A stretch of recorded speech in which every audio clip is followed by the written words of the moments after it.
മക്കളെ എല്ലാവർക്കും നമസ്കാരം. അപ്പോൾ നമ്മളുള്ള പേരശ്ശൂരാണ്. പേരശ്ശൂരില് ഷിയാബിന്റെ അവിടെ നമ്മൾ അപ്സ്റ്റേറിന്റെ മേലെ സൺസെറ്റ് അടിക്കാൻ എന്നുള്ളതാണ്. സൺസെറ്റ് അടിക്കുമ്പോൾ എപ്പോഴും നമ്മൾ ശ്രദ്ധിക്കേണ്ട ഒരു കാര്യം ഞാൻ കാണിച്ചു തരട്ടാ. പുറത്തേക്ക് തള്ളിയിട്ട് സ്ലേവ് അടിക്കുമ്പോൾ, ഷോക്ക് വേണ്ടി സ്ലേവ് അടിക്കുമ്പോൾ നമ്മളെപ്പോഴും ആ പടവിൻ്റെ ഇടയിൽ ഓരോ ഫില്ലർ കൊടുക്കണം. നോക്കി നമ്മളിവിടെ ഓരോ ഫില്ലർ, ഈ എൻഡിലൊരു ഫില്ലർ കൊണ്ടിട്ടുണ്ട്, പിന്നെ നടുക്കൊരു ഫില്ലർ, മൂലക്ക് ഓരോ ഫില്ലർ. ഈ ഫില്ലർ വെക്കണത് എന്താ വെച്ചാൽ ഈ സ്ലേവ് പുറത്തേക്കല്ല ചാട്ടം ചാടി നിൽക്കണേ. അപ്പോൾ അതിൻ്റെ വെയിറ്റ് ഫുള്ള് പുറത്തേക്കാണ് പോകുക. അപ്പോൾ നമ്മൾ വെയിറ്റ് ഇരിക്കാൻ വേണ്ടി ഇവിടെ ഒരു ഫില്ലർ ചെയ്തിട്ടുണ്ട്.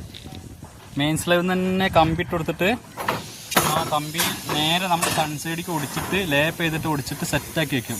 അപ്പോൾ അതിൻ്റെ ലോഡ് അവിടെ പിടിക്കും. അപ്പോൾ നമ്മളിതാ ഈ മൂലയ്ക്ക് ചെയ്തിട്ടുണ്ട് ഓരോ ഫില്ലർ. ഈ ഫില്ലർ നിർബന്ധമായിട്ട് എല്ലാവരും ചെയ്യണം. എന്താ വെച്ചാൽ ഈ പടവിൻ്റെ 6 ഇഞ്ചിൻ്റെ മേലെ സാധനം ഇരിക്കണേ.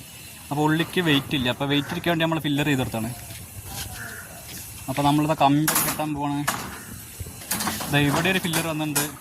ടോട്ടൽ നമുക്ക് 6 ഫില്ലർ വന്നിട്ടുണ്ട്. കണ്ടോ, ആ മൂലയ്ക്ക് ഒരു ഫില്ലറുണ്ട്, ഇതിൻ്റെ എൻഡിലൊരു ഫില്ലറുണ്ട്.